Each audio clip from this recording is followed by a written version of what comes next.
Hermanos, Dios les bendiga. Bienvenidos a un repaso de la lección de escuela sabática. Espero que este repaso sea de bendición para todos nosotros y podamos ampliar el conocimiento sobre estos importantes temas que tienen que ver con verdad presente. En esta lección, hermanos, vamos a estudiar la última lección de este trimestre. Quiero decirles, hermanos, que en lo personal ha sido una enorme bendición haber estudiado esta lección de escuela sabática. Todo el trimestre hemos estudiado la esencia del mensaje adventista, la esencia del mensaje que la iglesia adventista debe de predicar, que son los mensajes de los tres ángeles, los eventos finales. Así que, hermanos, espero que hayamos disfrutado el estudio de esta lección, y esta que vamos a estudiar es la última lección. Así que, hermanos, antes de iniciar el estudio, vamos a orar para que Dios dirija el estudio de su palabra y el repaso de esta lección. Vengamos de rodillas. Bendito Señor que estás en el cielo, santificado sea tu nombre. Gracias, Señor, porque nos permites una vez más poder tener el repaso de la lección de escuela sabática. Bendice a tus hijos que van a escuchar este mensaje. Bendice a tu siervo para que tu siervo pueda darse a explicar. Danos entendimiento para que podamos comprender estos importantes temas. Gracias, Señor, porque permitiste de que durante todo este trimestre pudiésemos estar alimentándonos con material sólido de verdad presente. Gracias, Padre, porque permites que podamos presentar la última lección de este trimestre. Bendice, Señor, nuestras vidas y que tu palabra sea glorificada. Te lo suplicamos en el nombre de Jesús. Amén. Hermanos, la lección número 13 trae como título El triunfo del amor de Dios. Saben, hermanos, que la Biblia enseña de que todo lo que Dios hace es por amor. La esencia de Dios es el amor. Aún la destrucción de los impíos será por amor. O sea, la ira de Dios no es como la ira que nosotros experimentamos. La ira de Dios es una ira que es fruto del amor. La destrucción final de los impíos en el lago de fuego va a ser una evidencia del amor de Dios.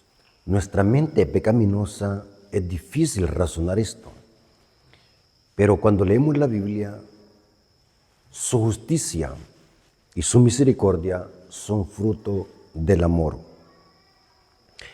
Cuando leemos la lección de escuela sabática, es importante que nosotros tengamos en cuenta este principio, que lo que va a triunfar al final va a ser el amor de Dios, la justicia.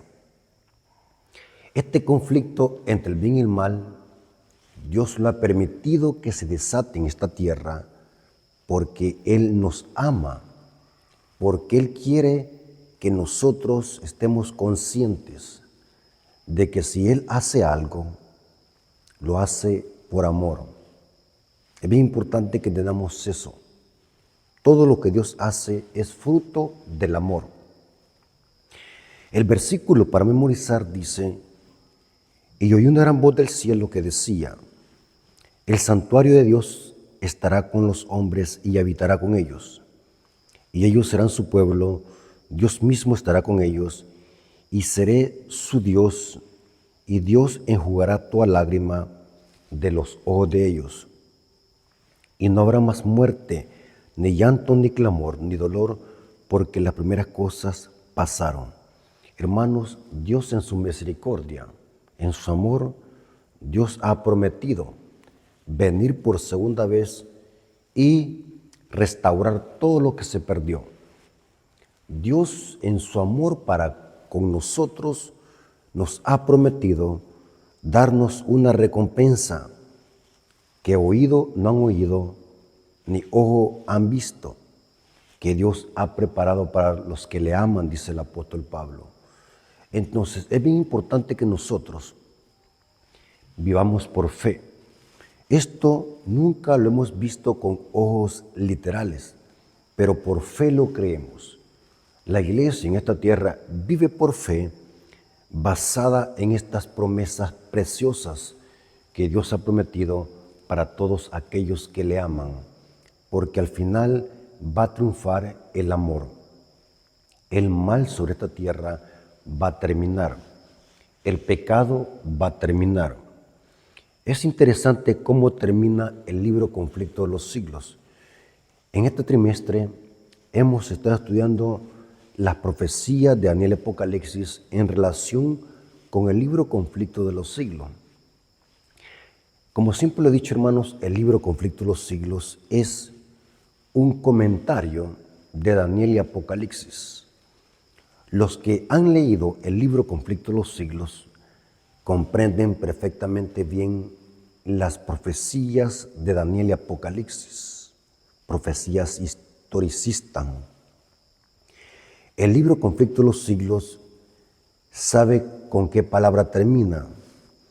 El castigo final de los impíos será por amor. Es bien importante que entendamos este principio de Dios. El amor es un principio. Noten cómo termina el libro Conflicto de los Siglos. Termina con una palabra y es amor. Me llamó la curiosidad, hermanos, esto, que con la palabra que termina el libro Conflicto de los Siglos es amor. En el capítulo 43, en el tema El fin del conflicto, está un párrafo que dice así: el gran conflicto ha terminado, ya no hay más pecado ni pecadores, todo el universo está purificado. La misma pulsación de armonía y de gozo late en toda la creación. Y aquel que todo lo creó mana vida, luz y contentamiento por toda la extensión del espacio infinito, desde el átomo más imperceptible hasta el mundo más vasto. Todas las cosas animadas e inanimadas declaran en su belleza sin mácula y en júbilo perfecto, que Dios es amor. Es interesante que este libro termina con la expresión Dios es amor. ¿Dónde encontramos esa palabra o ese concepto de lo que es Dios? Eso lo dice 1 Juan 4:8. Dice así: el que no ama no ha conocido a Dios, porque Dios es amor. Hermanos, la aniquilación de los impíos Dios la hará por amor. ¿En qué contexto Dios destruye por amor? Porque Dios en su misericordia sabe que el ser humano ya no tiene remedio. Aunque le diese 1000 años de vida, seguirá en su misma rebelión y apostasía.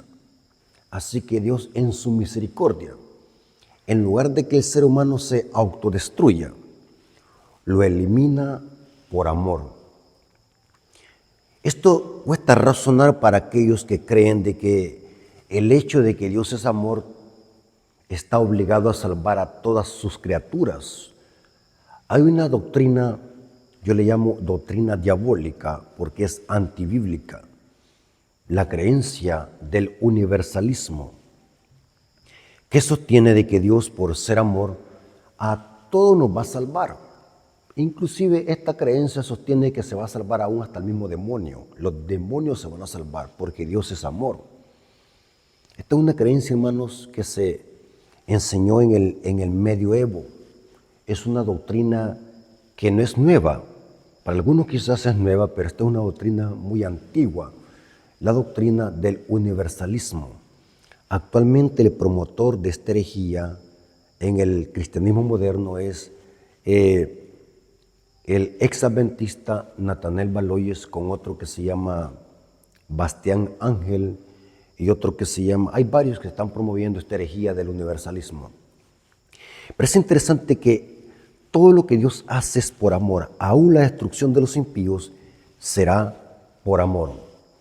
Y es importante, hermanos, que nosotros comprendamos el concepto bíblico del amor de Dios. El amor de Dios no es como el amor que nosotros expresamos, un amor sentimentalista. Porque en el mundo que vivimos hay un falso concepto de lo que es amor. Pero cuando vamos a la Biblia presenta que Dios lo que hace, lo hace por amor. Su justicia y su misericordia son frutos de su amor, porque Dios es amor. Necesito que quede claro este concepto, hermanos. Aún la destrucción de los impíos será por amor. Noten cómo termina la cita, el conflicto de los siglos. Dios va a purificar la tierra, aún hasta el átomo y la partícula más pequeña de esta tierra, Dios la va a purificar. Y toda la creación dirá, Dios es amor. En el día domingo, la lección de escuela sabática viene presentando eventos finales. Es interesante, hermanos, que allí la lección de escuela sabática en el día domingo viene hablando de el cierre de la puerta de la gracia y el levantamiento de Miguel. Estos son eventos escatológicos. Nos acercamos a estos eventos escatológicos.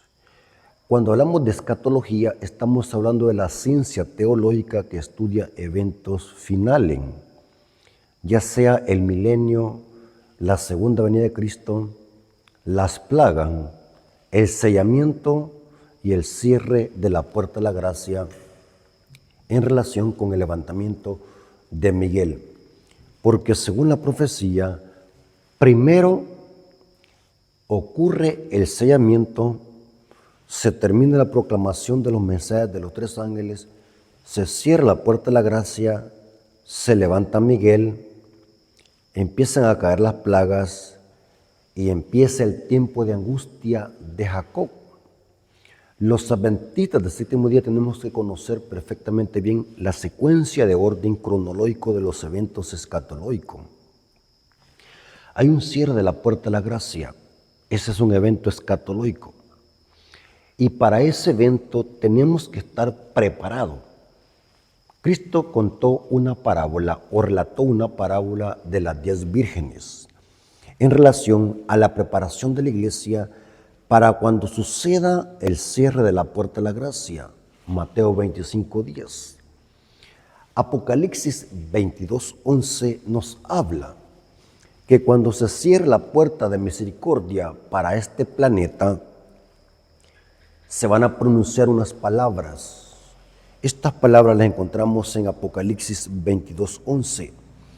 Estas palabras se van a decir exactamente en el momento que Cristo cierra la puerta de la gracia.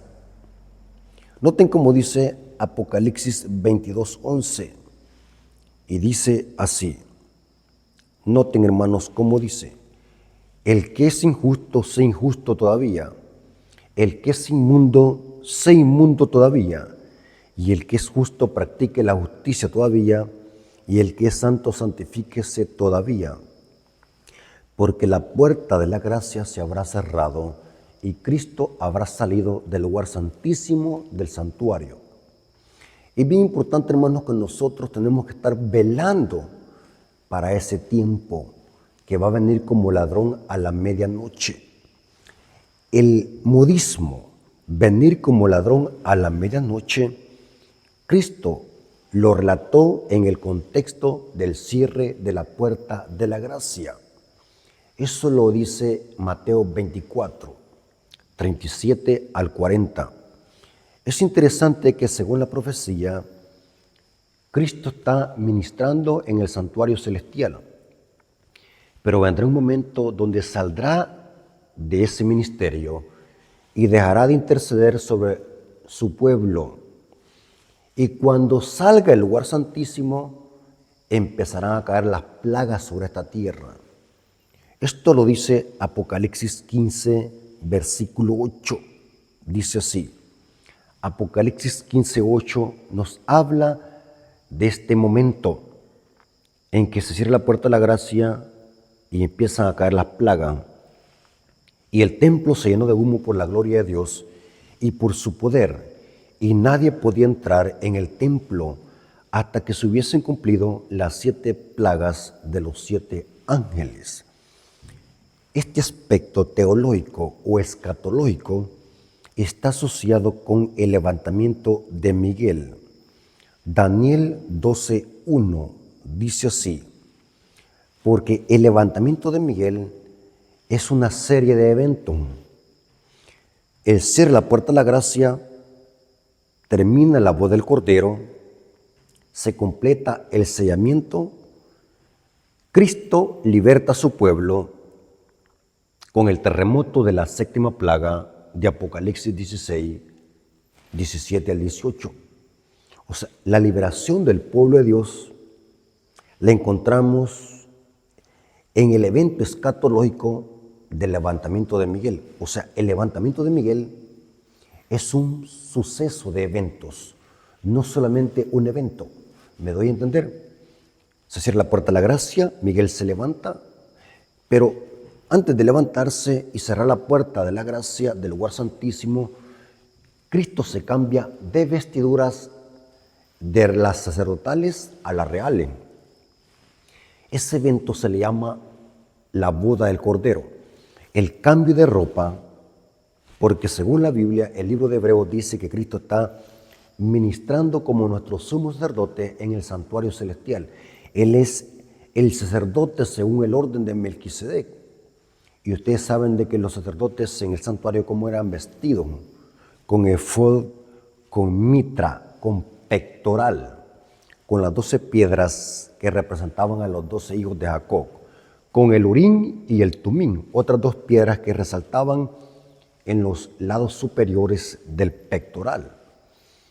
Es interesante que, pero cuando Cristo viene por segunda vez, viene como Rey de Reyes y Señor de Señores. Ese cambio de ropa entre la salida del lugar santísimo y la caída de las plagas, ese momento se le llama la boda del Cordero. Cristo se cambia de ropa, o mejor dicho, el Padre lo viste como Rey de Reyes y Señor de Señores. Se cierra la puerta, empiezan a caer las plagas, se levanta Miguel para libertar a su pueblo de las garras del Rey del Norte o el papado. Apocalipsis 12, versículo 1 dice: en aquel tiempo se levantará Miguel. ¿Cuál tiempo? Cuando el Rey del Norte, que es el papado, dé un decreto de muerte a medianoche. Eso lo dice el conflicto de los siglos en el tema la liberación del pueblo de Dios. En aquel tiempo se levantará Miguel, el gran príncipe que está de parte de los hijos de tu pueblo, y será tiempo de angustia. El tiempo de angustia de Jacob es después del cierre de la puerta de la gracia. Ahí empieza el tiempo de angustia de Jacob. Y el tiempo de angustia de Jacob termina con el decreto de muerte que el Rey del Norte dará a medianoche. Este decreto, según el conflicto de los siglos, se va a llevar a cabo entre la sexta, para terminar la sexta plaga e iniciar la séptima plaga, porque es en la séptima plaga que Miguel se levanta para libertar a los 144,000. O sea, Miguel se levanta y liberta a su pueblo a través del terremoto de la séptima plaga. Y noten cómo se dice en el texto, hablando del tiempo de angustia, cual nunca fue desde que hubo gente hasta entonces, pero en aquel tiempo será libertado tu pueblo, todos los que sean inscritos en el libro de la vida. Ahora, ¿pero por qué la lección dice esperanza en tiempos difíciles? Vienen tiempos difíciles para el pueblo de Dios, pero ¿cómo poder estar listos para este tiempo? ¿Cómo poder estar velando para que este cierre de la puerta de la gracia no nos sorprenda como ladrón a la medianoche?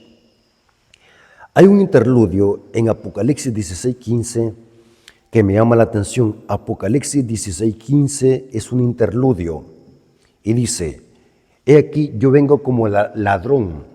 El espíritu de profecía dice que esto se refiere a la forma sorpresiva en que se cierra la puerta de la gracia. Eso es venir como ladrón. Bienaventurado el que vela y guarda sus ropas para que no ande desnudo y vean su vergüenza. O sea que la única forma de estar listos y preparados y vivir en esperanza para estos tiempos difíciles es estar velando y estar vestidos con la justicia de Cristo para que no andemos desnudos. porque viene un tiempo de angustia sobre el remanente. El diablo va a querer destruir por completo a los hijos de Dios, como lo hizo en los días de Esther, de dar un decreto de muerte para matar a Mardoqueo y a todos los judíos que estaban allí en esa provincia. Pero es importante, hermanos, que nosotros no tenemos que temer a esto, porque si estamos vestidos con la justicia de Cristo, no tenemos que temer, porque Cristo será nuestro capitán, o Cristo es nuestro capitán desde hoy. Hermanos, muchas veces nosotros nos afligimos y creemos de que predicar estos temas es predicar un evangelio del terror. Las personas que andan mal con Dios es que esto les da temor, hermanos. Un hijo de Dios que está esperanzado en las promesas de Cristo no le da temor. Las personas que viven en rebelión y en pecado es que les da miedo esto. Pero ¿por qué nosotros vamos a tener miedo? Si Cristo ha prometido venir por segunda vez a traer a sus hijos. Es importante que nosotros entendamos el contexto de estos eventos. El levantamiento de Miguel, el cierre de la puerta de la gracia, tiempo de angustia de Jacob y la liberación del pueblo de Dios. Esperanza en tiempos angustiosos. Hermanos, Satanás siempre ha odiado al pueblo de Dios y va a haber un momento en esta historia donde se va a levantar con grande ira para extirparlos de la faz de la tierra. Pero Cristo, el gran príncipe que está de parte de sus hijos, libertará a sus hijos de las garras del dragón, que en Apocalipsis 13 se le llama la bestia. Cuando se le sana la herida de muerte a la bestia, es que va a venir otra vez un decreto de muerte, como lo hizo el rey Nabucodonosor en el valle de Dura. La preparación, hermanos, es hoy, no cuando llegue este tiempo. Cuando venga este tiempo, hermanos, nuestro carácter que formamos en tiempo de paz va a refulgir.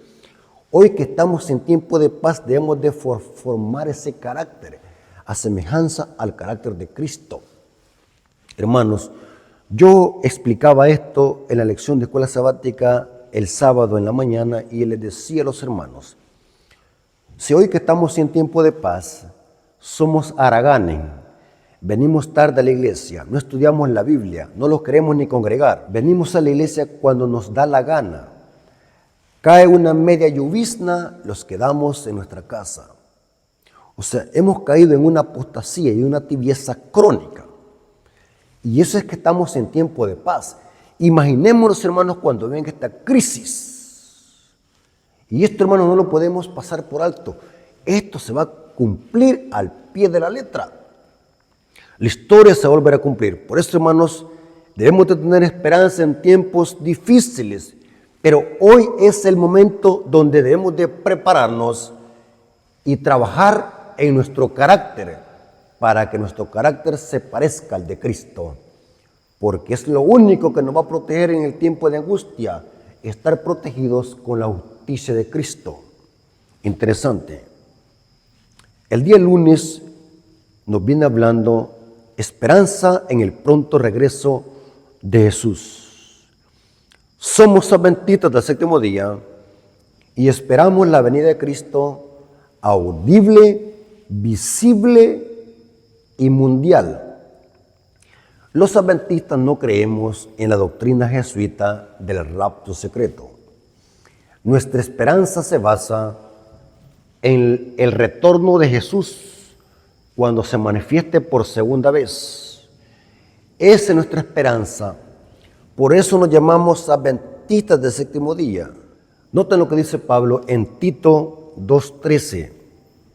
Aguardando la esperanza bienaventurada y la manifestación gloriosa de nuestro gran Dios y Salvador Jesucristo.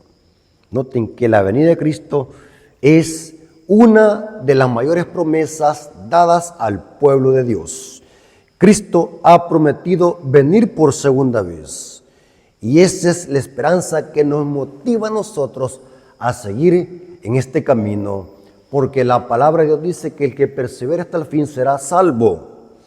Noten cómo dijo Cristo en Juan 14, Juan 14, versículos 1 al 3, dice así: no se turbe vuestro corazón. O sea, en otras palabras, no se inquieten, no se pongan inquietos. Creéis en Dios, creed también en mí. En la casa de mi Padre muchas moradas hay, y si así no fuera, yo os lo hubiera dicho. Voy pues a preparar lugar para vosotros. Y si me fuere y os prepararé lugar, vendré otra vez y os tomaré a mí mismo, para que donde yo estoy, vosotros también estéis. Hermanos, es importante que nosotros, para que estemos aguardando esta esperanza de la manifestación gloriosa de la venida de Cristo, es importante que nosotros primero estemos preparados para el cierre de la puerta de la gracia. Porque si estamos preparados para el cierre de la puerta de la gracia, vestidos con la justicia de Cristo, vamos a estar listos para ver la venida de Cristo cuando venga por segunda vez.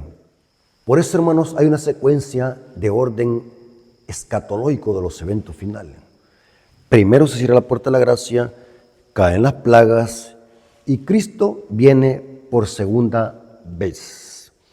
Para que nosotros estemos listos para la segunda venida de Cristo, primero tenemos que estar preparados para el tiempo del cierre de la puerta de la gracia, porque son dos eventos escatológicos diferentes, pero que están estrechamente unidos.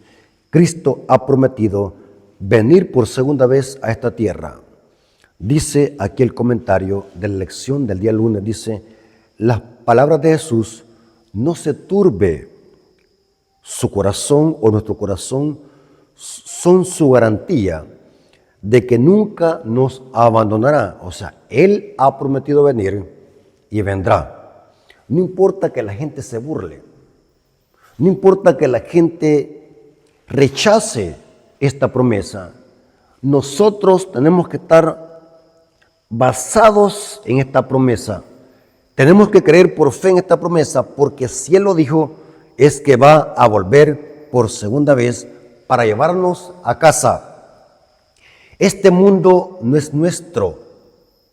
¿Por qué razón, hermanos? O sea, Dios no puede dejarnos aquí viviendo la eternidad en este mundo lleno de pecado y de maldad. Somos peregrinos y extranjeros. Nuestra ciudadanía está en los cielos. Por eso, hermanos, es importante que nosotros prediquemos esta hermosa promesa de la segunda venida de Cristo. Todas las profecías escatológicas tienen sentido en esta maravillosa promesa de que Cristo ha prometido volver otra vez y venir a llevarnos junto con Él a las mansiones celestiales. Hermanos, esta es una de las promesas que más debe de motivar a los seguidores de Cristo, a sus hijos. Estar esperanzados en esta promesa, hermanos, conocer perfectamente bien de que vendrá un momento donde tanta maldad que hay en esta tierra, donde tanto pecado, sufrimiento, dolor, ya no se puede vivir en este mundo. Vendrá un tiempo donde todo esto terminará, y eso lo creemos por fe. Es bien importante, hermanos, que nosotros tengamos nuestros ojos fijos en esta promesa del retorno de la segunda venida de Cristo. Una venida audible y visible y mundial. Noten cómo dice Apocalipsis 1:7. Apocalipsis 1:7 es un versículo que muchos conocemos de memoria y dice así: he aquí que viene con las nubes, y todo ojo le verá, y los que le traspasaron, y todos los linajes de la tierra harán lamentación por él. Sí, amén. Este es uno de los versículos que hablan de la segunda venida de Cristo. La segunda venida de Cristo es una de las mayores promesas que Cristo haya hecho a sus hijos. Por eso, hermanos, nosotros, la Iglesia Adventista en sus inicios decidió ponerle a la Iglesia Adventista del Séptimo Día, porque esperamos el pronto regreso de Jesús. Por eso, hermanos, dice este comentario de la lección de escuela sabática: uno de cada 25 versículos del Nuevo Testamento hablan del regreso de nuestro Señor Jesucristo a esta tierra. Cuando los días son sombríos y las promulgaciones agobiantes de un poder político y religioso amenazan nuestra vida, la promesa de la venida de Cristo llena nuestros corazones de esperanza. Esta es la bendita esperanza que ha inspirado al pueblo de Dios todas las generaciones, la pronta venida de Cristo. Por eso, hermanos, hay que predicar esta promesa, que Cristo viene pronto. La iglesia primitiva tenía un lema, Maranata, Cristo viene. Cuando usted lea o escuche la palabra Maranata en griego, era el lema que usaban los discípulos para referirse a la pronta venida de Cristo. Maranata, el Señor viene. Ahora, el día martes dice el milenio en la tierra nueva. Es importante, hermanos, que al hablar de eventos escatológicos, es importante incluir el milenio, porque es una secuencia de eventos escatológicos. ¿Qué es el milenio? El milenio lo encontramos en Apocalipsis 20. La palabra milenio simplemente significa un periodo de 1000 años. ¿Qué es lo que da inicio al milenio? Lo que da inicio al milenio es la segunda venida de Cristo que encontramos en Apocalipsis 19. Es importante que entendamos los cabos de este periodo profético de 1000 años.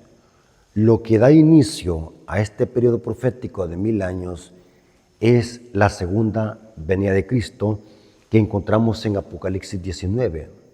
En Apocalipsis 19 encontramos de que Cristo viene vestido como Rey de Reyes y Señor de Señores. Significa que en algún momento se cambió de ropa antes de salir del lugar santísimo del santuario. Ese cambio de ropa, según el conflicto de los siglos, se le llama la boda del Cordero o el matrimonio del Cordero.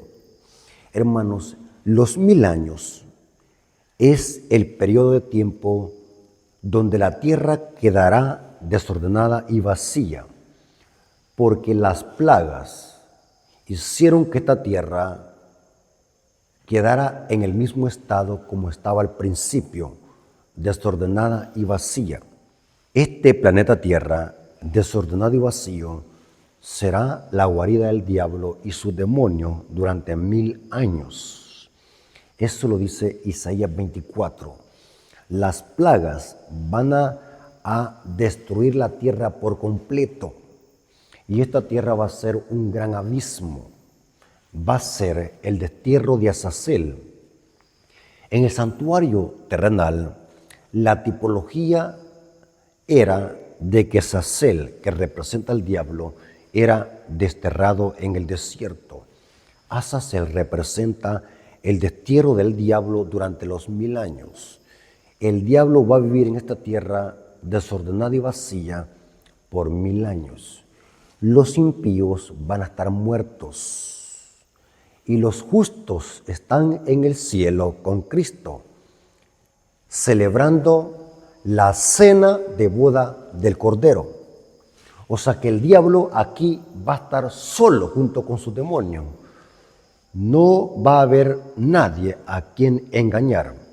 En ese sentido, el diablo va a quedar encarcelado porque son cadenas de circunstancias. No habrá a nadie a quien engañar. Inclusive el espíritu de profecía, dice el conflicto de los siglos, dice en la desolación de la tierra que el diablo no va a poder ir a los otros mundos durante los 1000 años, porque el diablo va a quedar encarcelado en esta tierra durante 1000 años. Los 1000 años es el destierro del macho cabrío Azazel, que representa a Satanás. Es bien importante que entendamos esto, hermanos, que esta tierra va a ser destruida. Por eso, hermanos, es un gran error la interpretación que hacen los testigos de Jehová, que dicen de que esta tierra durante los 1000 años va a ser un paraíso. Eso es erróneo.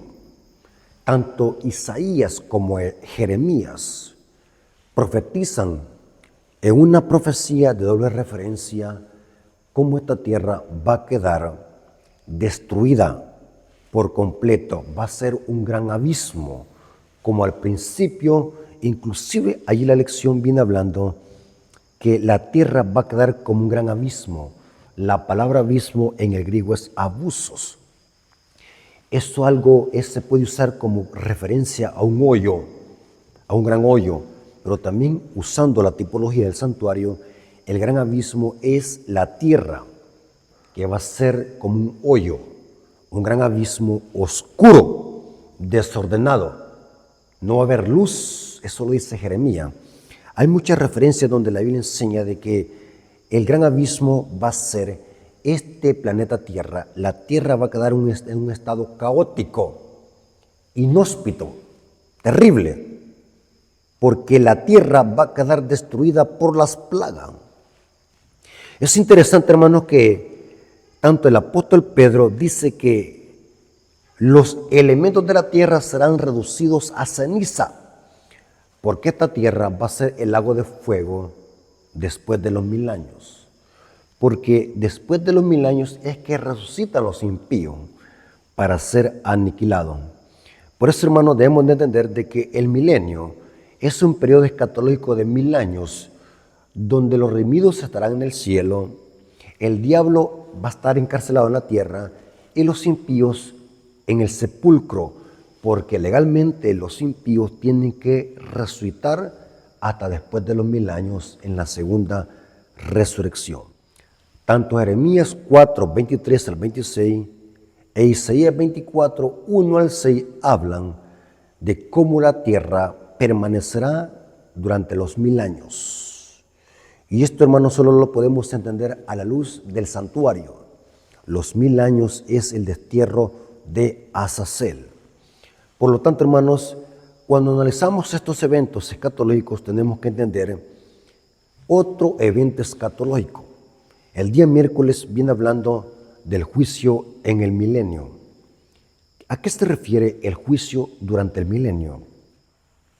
Hermanos, los adventistas tenemos una comprensión más profunda de lo que es el juicio. Hemos explicado y hemos enseñado que el juicio bíblico y escatológico consta de 3 partes o fases.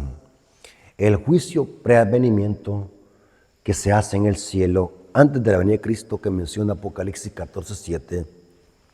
El juicio durante el milenio, o conocido como juicio de auditoría, y el juicio ejecutivo después de los 1000 años, donde serán aniquilados los impíos.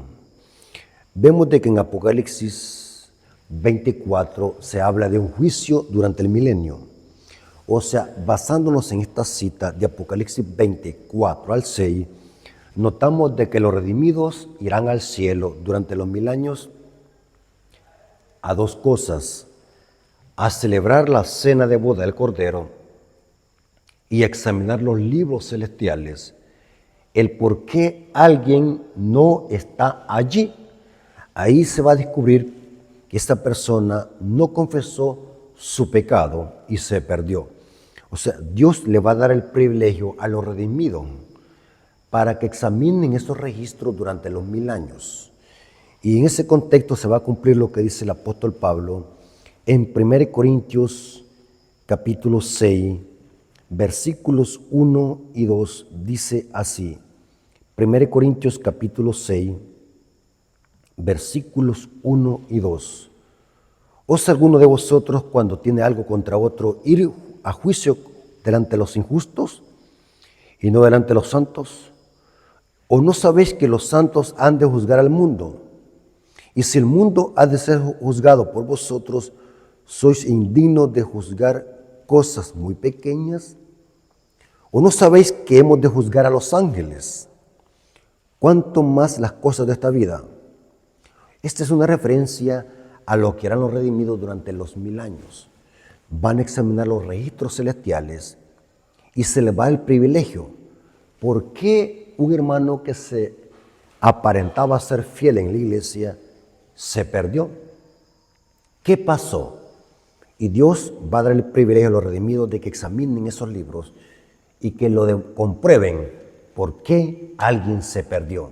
O sea, Dios es tan justo y tan amoroso que Dios permite que su creación se dé cuenta por sí misma de que Dios es justo y misericordioso.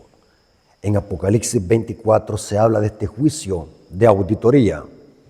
Apocalipsis 20, versículo 4, dice lo siguiente. Noten cómo dice: y esto se hace durante el milenio, pero en el cielo.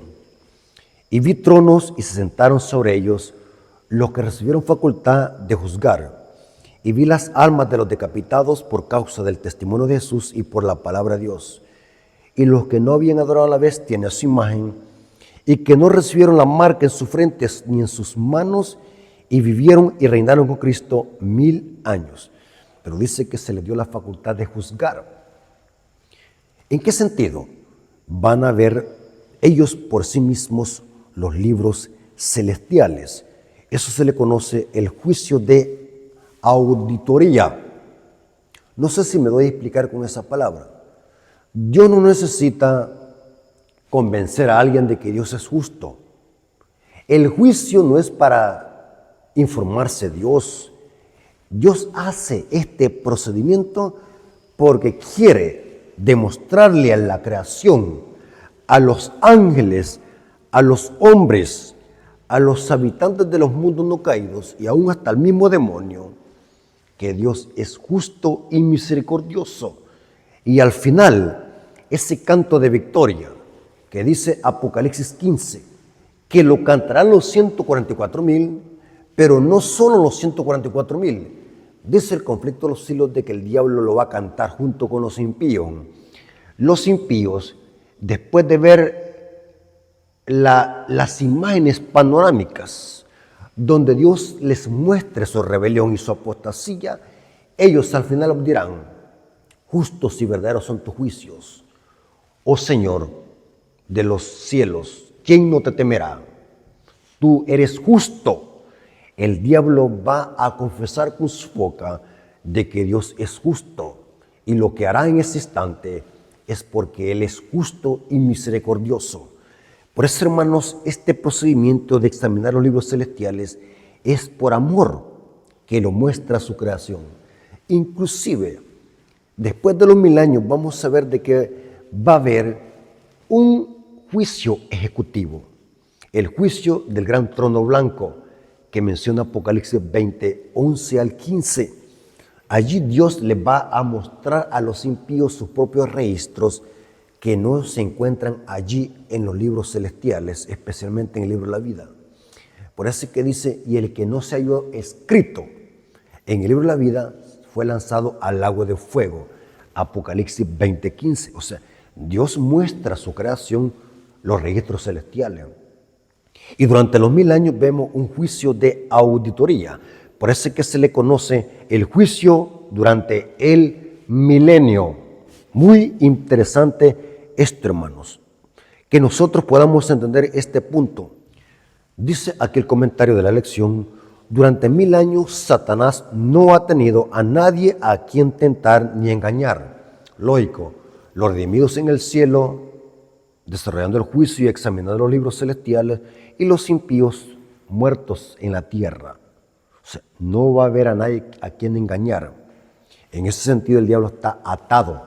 Dice: él y sus ángeles han estado solos para reflexionar sobre las consecuencias mortales del pecado.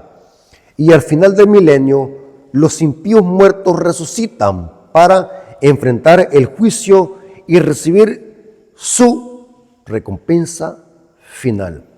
Dice la Biblia que los impíos resucitan y son como la arena del mar, y se les representa como Gog y Magog. En las profecías de Ezequiel, Gog y Magog eran las tribus enemigas del pueblo judío. Eran enemigos que querían aniquilar a los israelitas. En Apocalipsis, Gog y Magog se usa en lenguaje simbólico para representar a todos los enemigos del pueblo de Dios, a los impíos.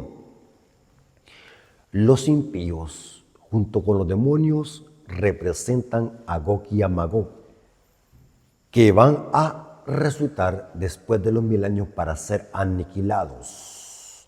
Ahí dice, noten cómo dice Apocalipsis 20, Apocalipsis 20, versículos 8 hasta el 10. Dice lo siguiente, noten cómo dice: y saldrá a engañar a las naciones que están en los cuatro ángulos de la tierra. O sea, ahora los impíos resucitan y el diablo los vuelve a engañar.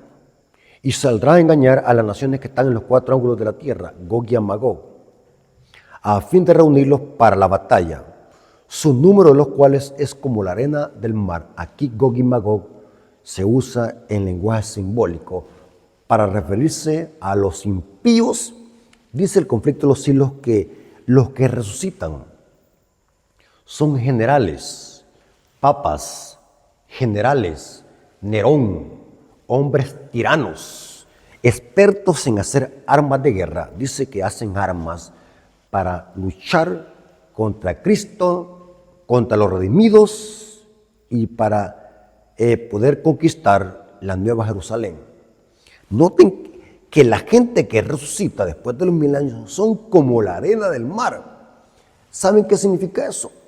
Generaciones tras generaciones van a resucitar allí. Yo imagino que van a ser grandes montañas de impíos que van a resucitar uno encima de otro, porque dice que son como la arena del mar. Eso es tremendo, hermanos. Es una cantidad infinita que un mortal no puede contabilizar, la arena del mar. Solamente tomar un puñado de arena, ahí hay millones de partículas de arena. Pero Apocalipsis dice que los que resucitan son como la arena del mar, Gog y Magog. ¿Pero para qué resucitan? Para recibir su castigo final y ser aniquilados en el lago de fuego. Es interesante, hermanos, que el día jueves dice 2 eternidades.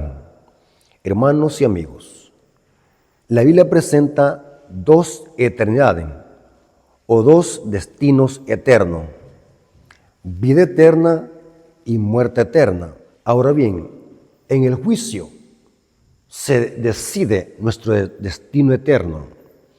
Pero cuando hablamos de vida eterna, estamos hablando en el contexto que la vida eterna solamente la podemos conseguir en Cristo Jesús. Y ese destino eterno se hace en el tiempo presente. Hoy que estamos en vida, podemos nosotros decidir nuestro destino eterno. En el juicio se da el veredicto. Por eso que dice Pablo, es necesario que todos nosotros comparezcamos ante el tribunal de Cristo. Es interesante lo que dice Pablo en Romanos capítulo 2. Romanos capítulo 2 dice así. Noten cómo dice. Romanos capítulo 2, versículo 6 hasta el 8. Romanos capítulo 2, versículo 6 al 8. Noten cómo se habla de las dos pagas que Dios dará a los justos y la otra es a los impíos, el cual pagará a cada uno conforme a sus obras. ¿Dónde se decide esto? En el juicio. El juicio se hace sobre toda obra buena o mala, dice Salomón en Eclesiastés 12:13, el cual pagará a cada uno conforme a sus obras. Vida eterna a los que perseverando en bien hacer buscan gloria y honra e inmortalidad. O sea que no somos inmortales, buscamos la inmortalidad. ¿Y la tendremos cuándo? Cuando Jesús venga por segunda vez seremos inmortales. Pero ir y enojo a los que son contenciosos y no obedecen a la verdad, sino que obedecen a la injusticia. Noten, 2 destinos eternos. Ahora, es importante, hermanos, entender que la única forma de tener vida eterna es a través de Cristo. La única forma de ser inmortales es uniéndome a Cristo. Sin Cristo, yo muero. O sea, para no morir, tengo que unirme a Cristo, el único inmortal, dice el apóstol Pablo en 1 Timoteo 6:16 y 1 Timoteo 1:17. Sin Cristo hay muerte eterna. Ahora, cuando hablamos de muerte eterna, no estamos hablando de que la gente se va a quemar por los siglos de los siglos y nunca se va a consumir en el lago de fuego o en el infierno, como dice el protestantismo. Hermanos, La única forma de que alguien puede ser eterno es a través de Cristo. Él nos da inmortalidad. Fuera de Cristo, el impío va a ser aniquilado. Cuando se habla de muerte eterna o castigo eterno, no es que los impíos van a estarse quemando por los siglos de los siglos y nunca se van a consumir. Según la Biblia, los impíos van a ser consumidos, pero lo que va a ser eterno va a ser la consecuencia, muerte eterna. ¿Cómo lo sabemos? Es imposible, hermanos, que los impíos se quemen para siempre en esta tierra o por la eternidad en esta tierra, porque para que Dios descienda con la Jerusalén, con la nueva Jerusalén a esta tierra, significa que este fuego que va a calcinar a los impíos tiene que apagarse, porque esta tierra va a ser el agua de fuego, el Gehenna tipológico, el infierno tipológico, o mal traducido infierno, pero el griego es Gehenna. El Gehenna tipológico es el lago de fuego, pero los impíos no van a vivir eternamente en el infierno, van a vivir mientras se consuman, consumiéndose el cadáver, van a dejar de existir. ¿Dónde dice eso? Bueno, leamos la Biblia. La Biblia es su propio intérprete. Apocalipsis 20, versículo 9. Y subieron sobre la anchura de la tierra. Aquí está hablando de los impíos que resucitan después de los 1000 años. Son como Agog y Magog. Y subieron sobre la anchura de la tierra y rodearon el campamento de los santos en la ciudad amada. Y de Dios descendió fuego del cielo y los consumió. Busque en el diccionario qué significa la palabra consumirse. Significa reducirlos a nada, a ceniza. Noten cómo dice Malaquías 4, versículo 1. Malaquías 4, versículos 1 y 2. Aquí lo explica más claro. Porque aquí viene el día ardiente como un horno, y todos los soberbios y todos los que hacen maldad serán estopa.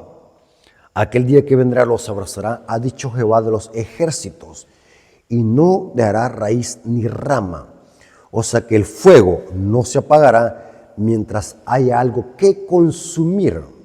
¿Me doy a entender? Porque el texto no dice, y en ninguna parte de la Biblia dice, vida eterna en el infierno. No dice el texto así. Dice muerte eterna o castigo eterno. O sea, el fuego que va a calcinar a los impíos va a permanecer encendido, pero mientras haya algo que consumir. Lo hemos explicado en otras presentaciones eso. Hay muchos ejemplos bíblicos.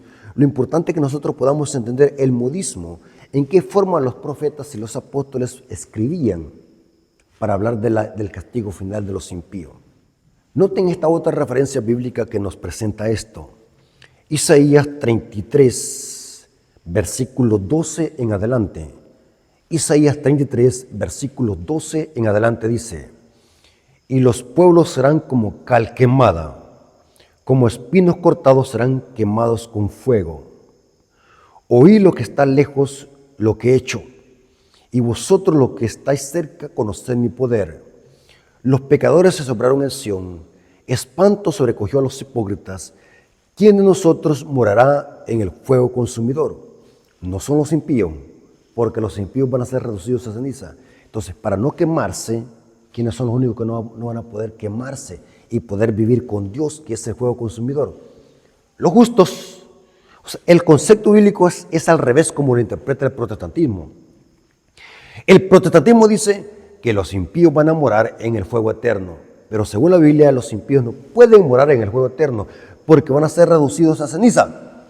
Los que van a vivir con Dios y nunca se van a quemar es el remanente, los hijos. Noten cómo dice: ¿quién de nosotros habitará en las llamas eternas? El que camina en justicia, el que habla lo recto, el que aborrece la ganancia de violencia, el que sacude sus manos para no recibir cohecho, el que tapa sus oídos para no oír propuestas sanguinarias, el que cierra sus ojos para no ver cosa mala. Este habitará en las alturas, fortaleza de roca será su lugar de refugio, y se le dará su pan y sus aguas estarán seguras.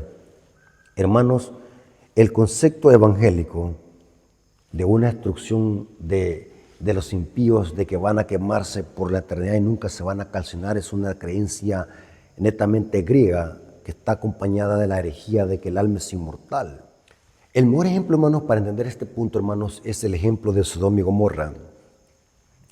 La Biblia dice que los de Sodoma y Gomorra fueron destruidos con fuego eterno. Judas 1.7 dice eso. Pero según 2 de Pedro 2.6, este fuego los redujo a ceniza. Noten, porque fuego eterno, ¿qué es? Ser consumidos a ceniza. Su destrucción fue con fuego y azufre, dice Génesis 19.24. Lo que en Apocalipsis se le llama la muerte segunda, donde los impíos van a ser reducidos a ceniza. El último tizón que se va a apagar va a ser el diablo.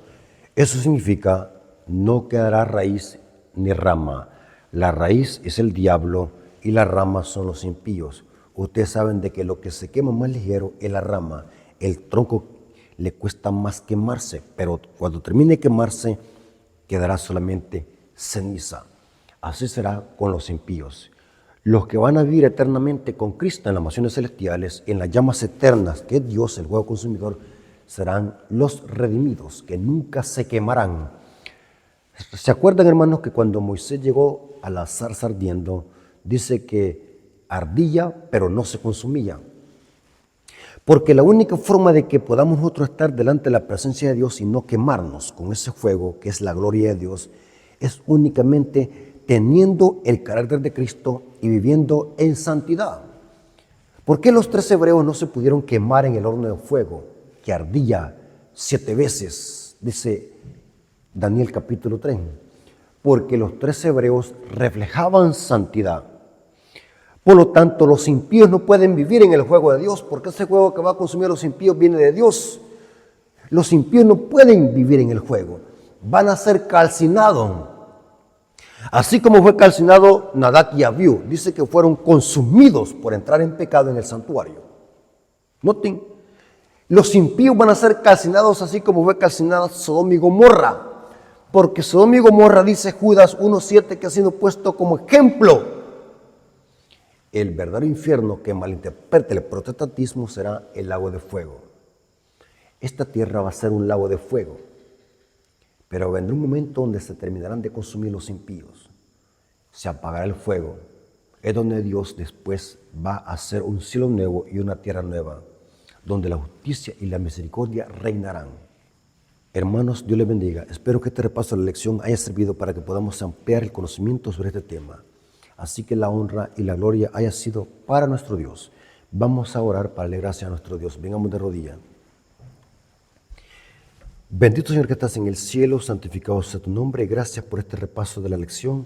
Gracias, Señor, porque nos permitiste de que durante todo este trimestre nos estuviésemos alimentando de comida sólida. Gracias por esta preciosa lección que tuvimos, Señor. Gracias por los hijos de Dios que aprovecharon estas clases. Gracias, Señor, por tus bendiciones y por tu amor. Te lo agradecemos en el nombre de Jesús. Amén. Mis hermanos, Dios me los bendiga.